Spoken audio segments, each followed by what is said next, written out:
You are looking at Julian's pronunciation guide, where we look at how to pronounce better some of the most mispronounced words in the world, like this other curious word. But how do you say what you're looking for today?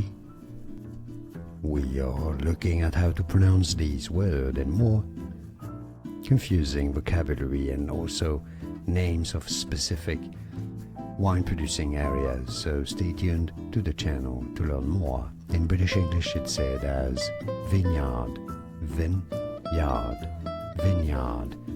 In American English, however, it's usually said as vineyard, vineyard. It's easy, and now you know. More videos for you here to learn more correct pronunciations, including vineyard names. Thanks for watching.